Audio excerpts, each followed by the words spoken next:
So tonight I'd like to talk about the roots of Dharmic happiness. And as introduction, you just visualize, if you're a visualizer, imagine that you're on a path winding through an ancient cathedral-like forest canopy, like a rainforest or something like that. It's very quiet, very deep silence. Maybe a few bird calls, light filtering through the leaves. And there's a sense of presence, growing things, and reverence as you walk. The path turns a corner and you come upon a clearing. And in the middle of the clearing, there's this massive, beautiful Bodhi tree. And the path kind of goes around, circumambulates around the tree, so that you can see these big sloping partitions of the tree going down deep into the earth, the roots. There's a feeling of silence and awe and deep trust in the majesty of this place.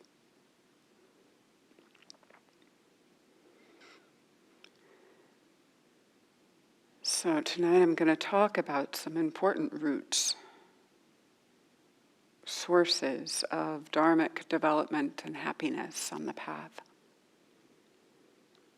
These are attitudes that are onward leading in both personal and spiritual maturation and joy. And they are kind of trust or confidence in the path itself. They're a sense of, and then the other three are called the three wholesome roots, the three wholesome roots in Buddhism. And those are non-greed, non-hatred, and non-delusion. So first, the trust, the confidence in the unfolding of the path of practice. There are two Pali words commonly used that are translated as trust or confidence, and they're both very closely related to the word for tranquility or calm, passaddhi. And those two words, saddha and avecha pasada. You can hear the similarity, right? Saddha is to rest the heart upon. It's a certain kind of trust, settling of the heart. Avecha pasada is verified faith, it's called. It's the taste of something good that's already unfolded or come from the practice. Some little taste of freedom, maybe a big taste of freedom.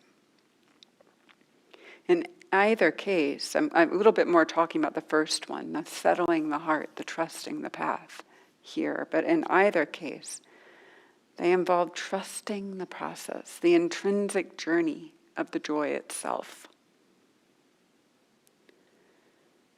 Just being on a path can be satisfying, right? Maybe some of you have reference points for this. For me, when I was a kid, I went hiking in the Appalachian Trail with my parents and my sister for weeks. And the act of the hiking itself was really part of what was enjoyable, right? Being surrounded by trees and nature and silence and rhythms, water, for all that time.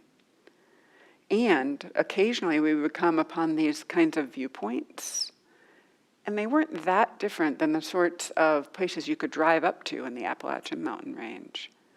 But the view was so much more beautiful because we had sunk into it. We were in the process, we were working with it. It was a completely different experience than just kind of like driving up and parking and hopping out of the car and taking a picture and going on, right? So there's this satisfaction that deepens as we commit more to the path. commit more to the process. Trust also can come in a sense of trusting the benefits of training the heart, training the mind. The conditions of our lives are rarely chosen in entirety, right? Some of them we choose, a lot of them come to us. Genetics, happenstance, culture, family, whatever. But still, our choices matter. They create new conditions. The Dharma teacher Susie Harrington has an analogy, a simile I really like. It's of a kayaker kayaking down whitewater rapids. So the kayaker, she doesn't choose the way the river cuts through the land or even the amount of water in the river. She certainly doesn't choose how intense the rapids are or the eddies or the trees that have fallen, any of the challenges. Yet, choice matters. There's a skill in operating that kayak, even though all the momentum is going in one direction. In the stream of life, she dances through it, right? There's a way through. So this sense of the trust can also be trusting the unfolding process while making wise choices. Committing to virtue, to goodness, is a really powerful form of conditioning. There's kind of a power or a purpose in putting that boat in the water, in the stream. Choosing the path.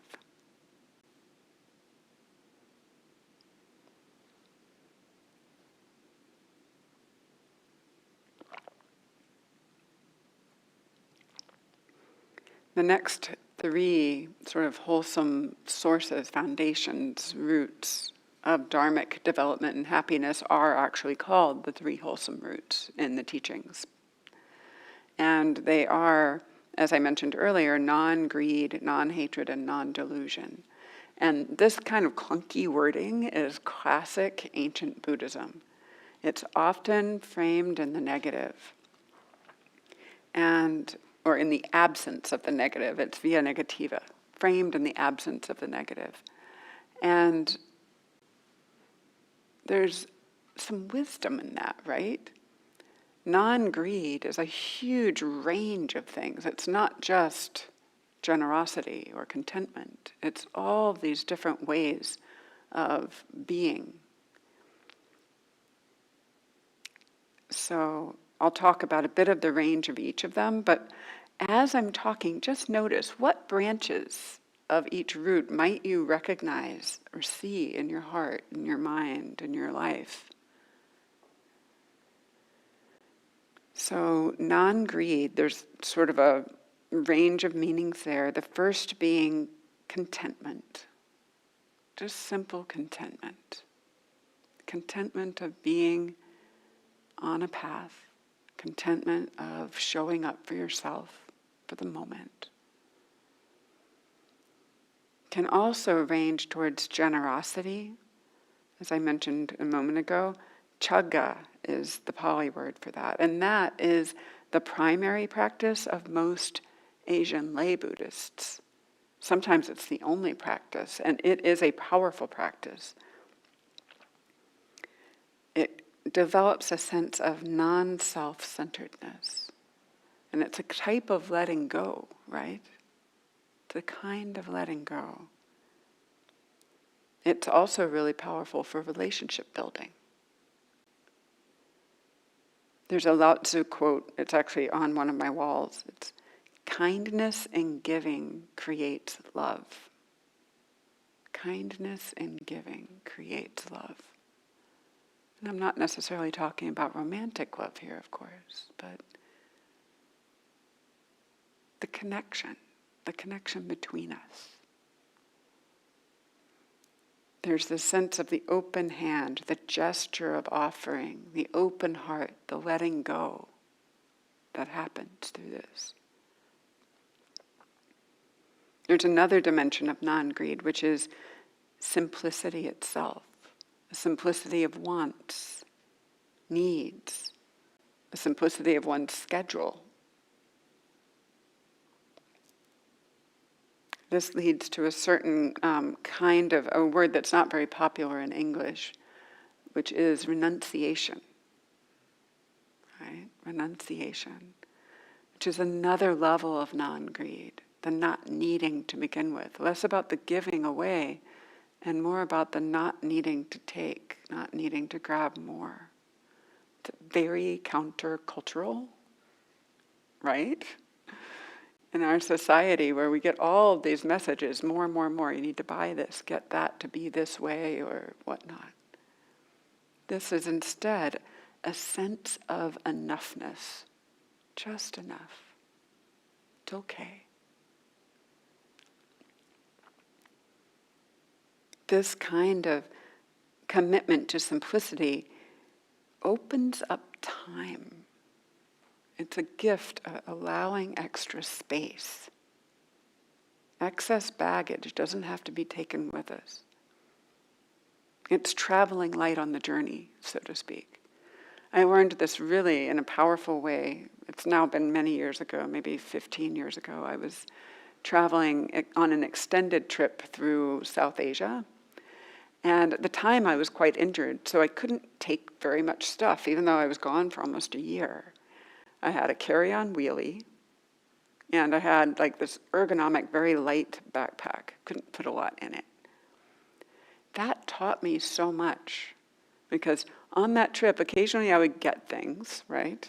And I realized every time I got something, I had to give something else up, because I couldn't carry all of it. And as the trip went on, gradually, I was shedding more and more, giving more and more away, because as many veteran travelers know, it's kind of a pain in the butt to manage that stuff, to track all that stuff, to keep all that stuff safe. It actually does not lead to a better experience. It's a little bit harder to see in our daily lives, but there's truth there too. How much time do we spend keeping track of all of our stuff? Managing it. This is true of thinking, even. The thought processes, or the information we take in, like the endless grasping for news or internet information, can be stressful, right? So the enoughness, okay, this is enough. I've seen enough headlines for today. I've seen enough social media for the year, whatever it is, right? So psychologists talk about, I can't remember when I first learned this, but maybe some of you have heard of it. There's the circle of concern and the circle of action or efficacy. And it's two concentric rings in a diagram. And a very valid predictor of human happiness is how close those circles are to each other. If my circle of concern is massive and my sense of efficacy or action is tiny, what does that lead to? Overwhelm, fatalism, stress. It's not to say we shouldn't be aware of what's happening around us, but to balance those two. Take actions that link those two. And to have a wise diet about this stuff, right? It's a kind of simplicity that I've really come to value, and it does quiet the inner mental chatter as well. It's hard to have a peaceful evening meditation if all I've done is listen to news for the last 2 hours, right? Or, pick your own flavor of what this is, right? So the simplicity of thinking also involves a simplicity of relationship to life, to my interpretations of things. I mean, our minds are interpretation, meaning-making organs, right? That's what minds do. And yet there are ways of having a simpler relationship to what that is, and to maybe not taking it so seriously all the time, right? Like, oh yeah, I remember one of my teachers used to say, yada, yada, yada, yada, blah, blah, blah, blah, when he was talking about the mind, because it just goes on. And there's a way of just stepping back and being simple with that. And over hours and days and weeks and years of practice, the mind starts to do it less. I was really struck by this at one point. I don't remember at what point it was in my practice that I realized the inner narrator just doesn't talk very often anymore. I was like, no wonder there's so much more space. Wow. So that can start to happen, and then everything else opens up, right? And there are times it comes up again, of course. For us humans, that's what minds do. But even then, there's the distance. It's like the difference between being this close to the flat screen television or being on the other side of the room and having a lot more space about context, or maybe even being outside the house, glancing at the TV from across the street through the window. We don't have to be glued to the content of our thoughts when there's simplicity. It's just thinking. Conditioning, mental habit, whatever it is. And then there's a simplicity of awareness itself, and that's more of an attribute of mindfulness, lucid awareness, and I'll talk a little bit more about that later. But all of those things, the contentment, the generosity, the simplicity, the renunciation, all are kinds of branches in the root of non-greed. And then we get to non-hatred. Avera is the Pali, avera. And non-hatred it's got a very esteemed place in the Buddhist teachings. It's a really big deal. It's often a cognate for metta, goodwill, love, kindness. And that's a beautiful thing. It's a beautiful quality. It's also a whole range of non-hostility. Ajahn Pasano, on a metta retreat early in my practice, named, you don't have to start out by loving all living beings. That's a really high bar. Then why don't you practice not being averse to them quite so often? Right? That itself is a high bar, depending on the being and depending on my mind and the day, right? So, non-aversion, non-hatred. This broad flavor includes respect, non-contempt, equanimity, appreciation, kind curiosity, all the way up through goodwill, benevolence, altruism, compassion. There's a whole range. Maybe you can think of others. Even not particularly caring, or just letting someone be. That's non-hatred, allowing.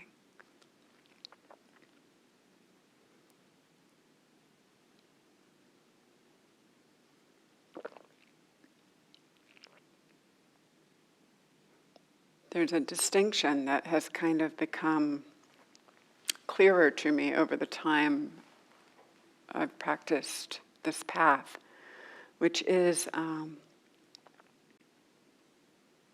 even the smallest movement of the heart or mind can be considered an action, right? Sometimes in meditation you might actually feel that. It's the about-to-ness of maybe like getting up, or the leaning forward of wanting, or the leaning back of not wanting. But those kinds of really subtle actions. And these actions also aggregate to more of an action, life action. To quote St. Thomas Aquinas, to love is to will the good of the other. To love is to will the good of the other. So there's an active component to that. compassion, anukampa, is sort of the natural compassion that arises. It's a quivering or movement of the heart, caring. And it has in it implicit the wish to respond. May not be able to respond depending on the context or the circumstances, but that movement of the heart is there.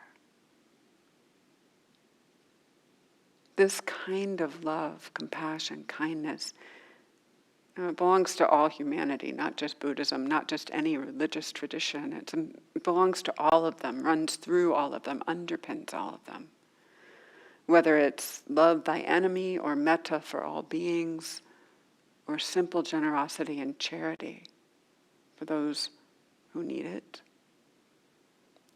Those all kind of interweave. And the ultimate aim in this tradition of metta, of loving kindness, is to hold everyone in that kindness without wishing harm on any of them. Again, avera, non-harming, ahimsa. These are powerful, powerful intentions to cultivate and powerful moments to experience.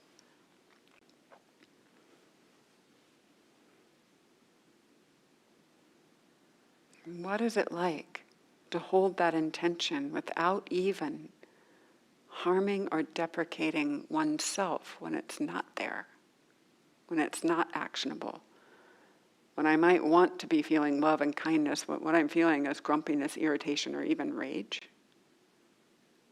Can there be kindness to the mind or heart that's not there right now? Is that possible too? And the discernment not to buy into the unwholesome movement, the unwholesome tendency, by honest returning towards it with awareness.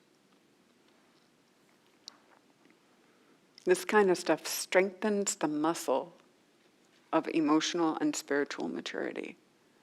It requires discernment, right? It's like understanding these little bitty differences about what's happening in the mind or what causes what in our hearts.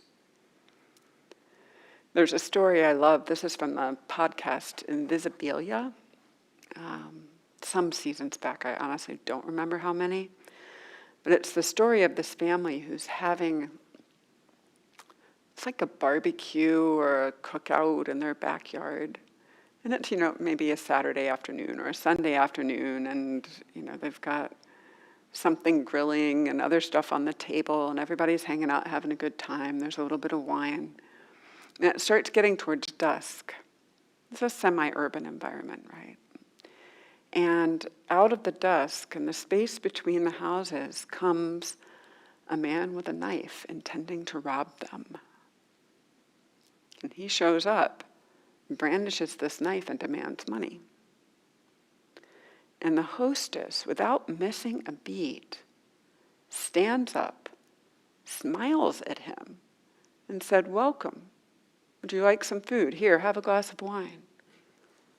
The man is dumbfounded, completely perplexed, and he was kind of young. And the way the story goes, his lips sort of started quivering, and he accepted the wine, put away the knife, ran off. I didn't see him again. But the next morning, when they were finishing their cleaning up, they found that wine glass empty, very carefully laid against the side of the house. He didn't even take the glass. He made sure not to break it. So that's the power of metta, kindness in the face of something quite different. In psychology, this is called a non-complimentary response. When someone comes at you with rage, what's the most natural thing any of us would have? Fear or anger, right? Depending, maybe both. There might be a fight, flight, or freeze response on a nervous system level. It can be an extraordinary jujitsu of the moment to have a different response than what that calls out by instinct. I've discovered this in my work as a chaplain too. One of the hospitals that I trained at, I used to get called. They did it once by accident, I think, because the person who usually dealt with such things couldn't respond. And then after they figured out that it worked, they kept doing it. A very, very upset family member was in one of the waiting rooms. I mean, they were yelling and they were spouting off sort of like angry comments and just making a real scene. And so they asked me to go down and talk to him, and I was happy to go talk to him. Security was sort of in the background. They weren't coming up, but they were nearby in case things went south.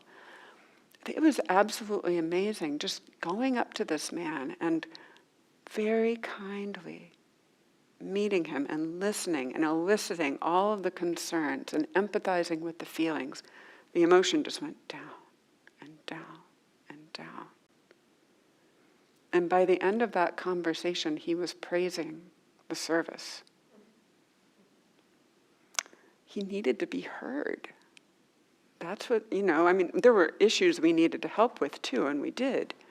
But as far as the emotion went, it just needed to be heard, to be met with attention and kindness.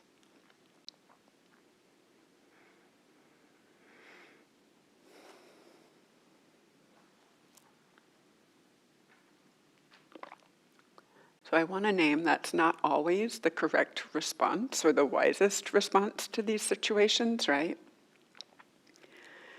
And so a counter story. This is one that Sharon Salzberg loves to tell, so you may have heard it. She is traveling in India by rickshaw in New Delhi. And those of you who haven't been to India, New Delhi is huge. It is busy, it's chaotic, and it's notoriously crime-ridden. So she's on a rickshaw. It's the bicycle kind, not the motor kind. And they're headed off to see her teacher, Munindraji.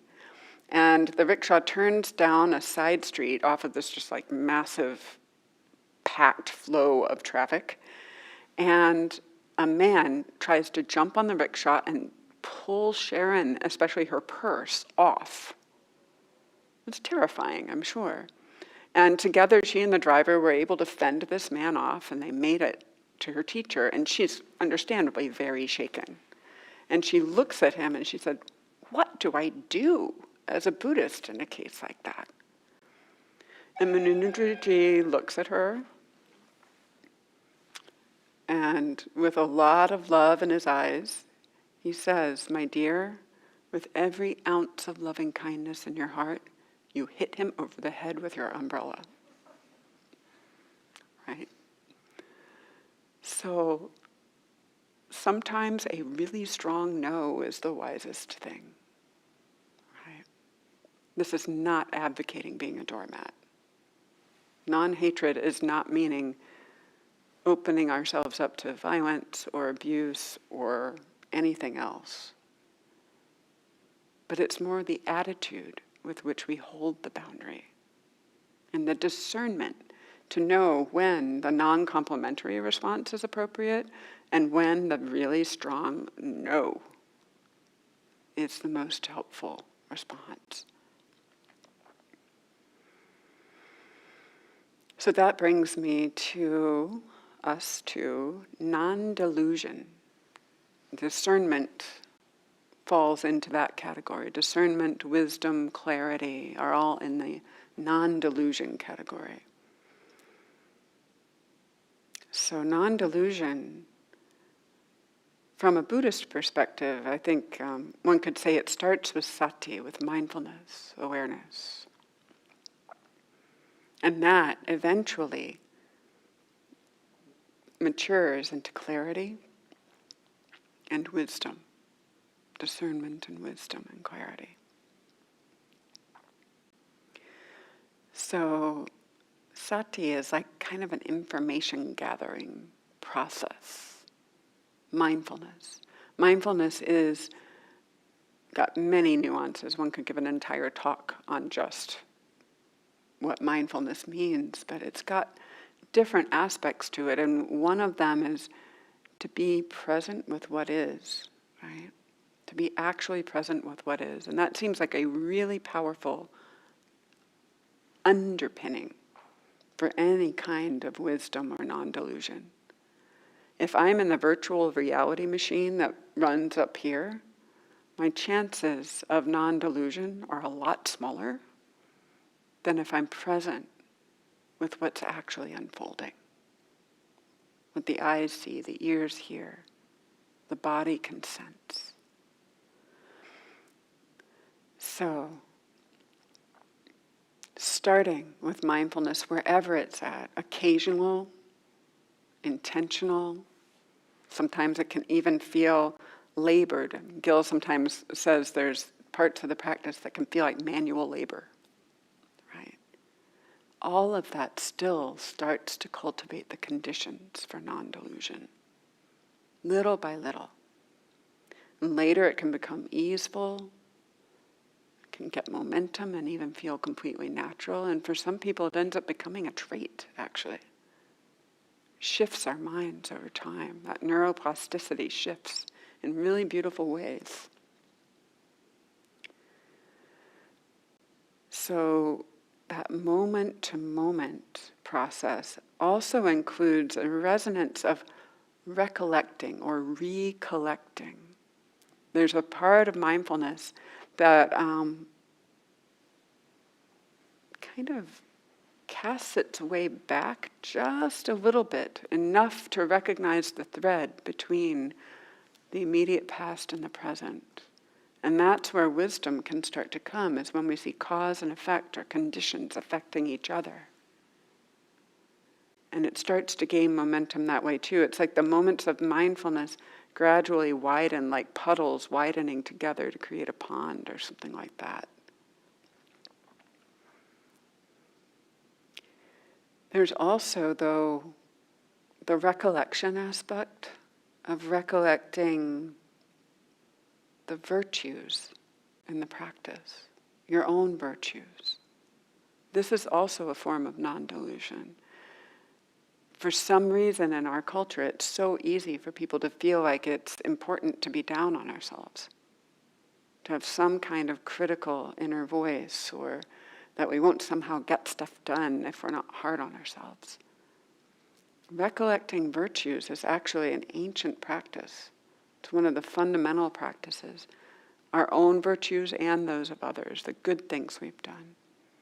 That too is a form of cutting through delusion, particularly delusion if there's a negative mental habit about the self. For those people who are more apt to cast blame outwards, a better practice is to recollect the virtues of others, right? That annoying office mate, or the family member who chews wrong or has the wrong political views, or whatever it is. So this gradually begins to mature into the kind of discernment I alluded to before. And when mindfulness starts to mature into discernment, it's likened to being the gatekeeper of a village. Keep in mind, most of the similes in the Buddha's teachings are from the Bronze Age in India, right? So the gatekeeper of a village. The gatekeeper just kind of monitors all the traffic going in and out. Knows how to get to the king, is judicious about who to tell that information to, and is judicious about who to pass along word. You might want to keep an eye on this gang of people, right? And it's kind of the same in our minds, right? To monitor the in and out traffic. The Buddha talks about there being two kinds of thought. There's beneficial and unbeneficial, wholesome and unwholesome. And so it can be as simple as that, noticing as the effect opening me up, settling me, motivating me, or is it making me feel kind of small and hopeless and yucky? Is it resulting in actions that are helpful for myself and others? or actions that bring greater suffering to me and or others. And that's actually kind of the definition of a wise person versus a foolish person. And any of us can be wise or foolish in any given moment, but a foolish person is engaged in actions or thoughts that bring more suffering to themselves, others, and the world. Different day, that person might be engaged in thoughts or actions that bring benefit to themselves and others and the world. And that's wisdom.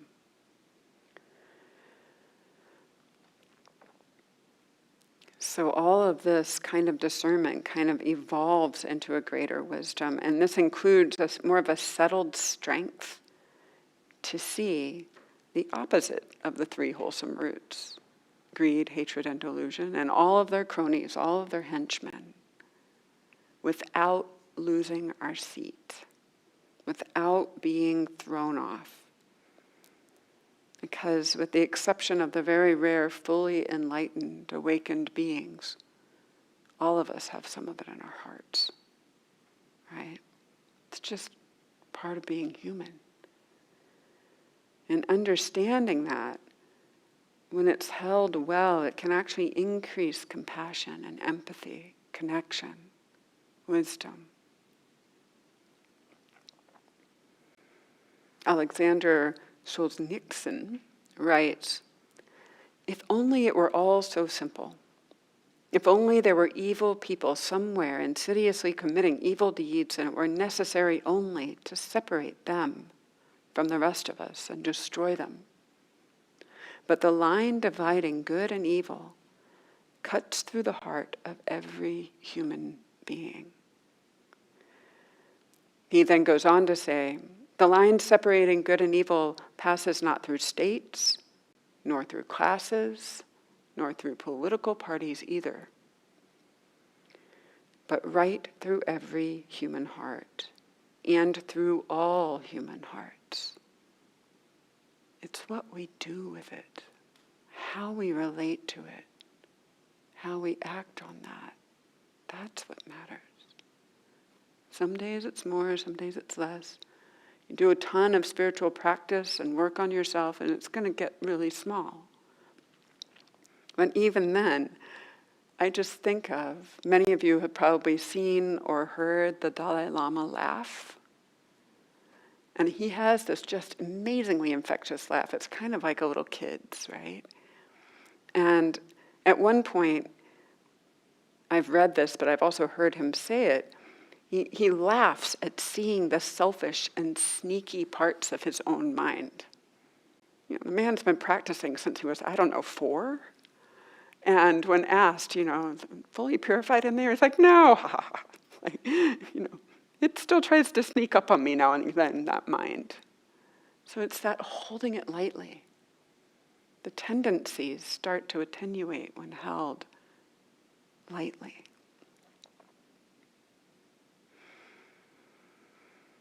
So all of this starts to kind of pull together in a way to noticing the impact in our hearts and in our relationships on how we're relating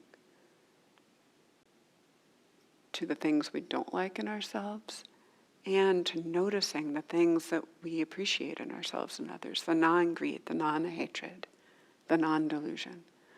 Because that, whether you believe in terms of energy or neurology, that has ripple effects in our lives. There's a second gatekeeper story. And this is a more sort of friendly human, like he's rendered in a more human way in the ancient discourses. And there's a story, he's like, a friendly sort, and talks to everybody, and people ask him questions going into this village. They're coming in for the first time or relocating. And so one group passes by, and the head of the group says, tell me, what are the people like here? And he smiles and looks at them, and he said, tell me what the people were like where you used to live. Oh, mean, cunning, conniving. You couldn't trust them as far as you could throw them. They were awful and rude. He just nods. I think you'll find people like that here. A few more parties go by, maybe an hour or two, another group comes by, and someone poses the exact same question, maybe worded a little different. What are the people like here anyway? Give me an idea. Well, how did you find them where you used to live? Kind, generous, trustworthy. I didn't want to leave, but my husband, he got this new job, and here we are. But they were amazing, really good neighbors. The gatekeeper nods and he says, I think you'll find people much like that here. Right? So, all of this wraps back around to trust and contentment in the path. Right?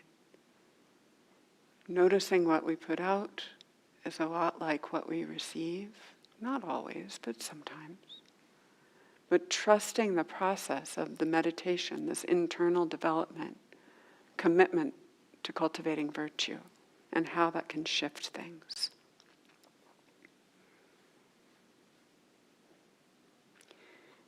There's a hidden, almost selfish joy with being involved in a path like this, particularly if it involves orienting around service to something bigger than we are, right? Service to others. And that can feed this light, healthy sense of a bigger picture that undercuts the greed, hatred, and delusion, and helps the non-greed, non-hate, non-delusion, those roots to really grow. So, just to recap in closing, trust in the unfolding path,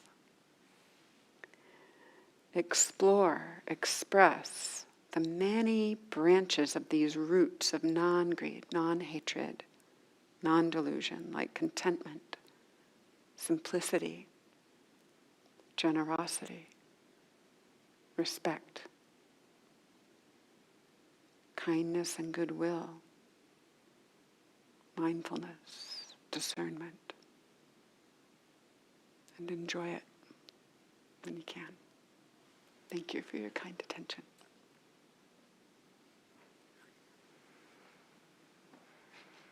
We have just a moment or two if anyone has questions, comments. I ran a little longer than I expected, so sorry it's a moment or two.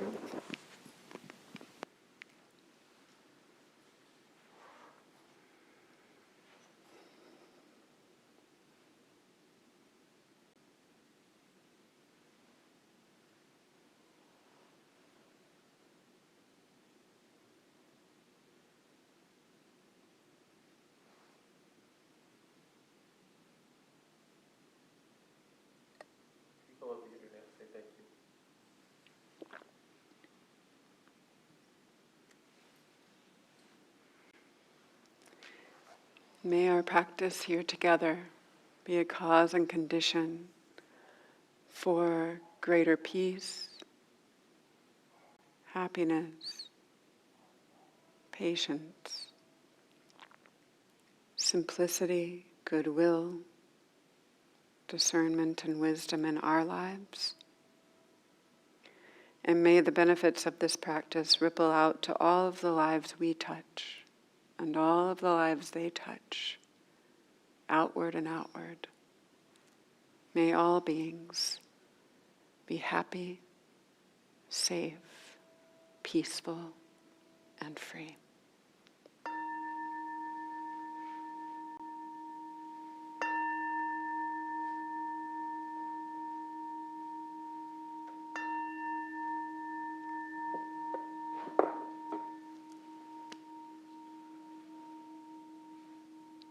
Thank you all for the sincerity of your practice.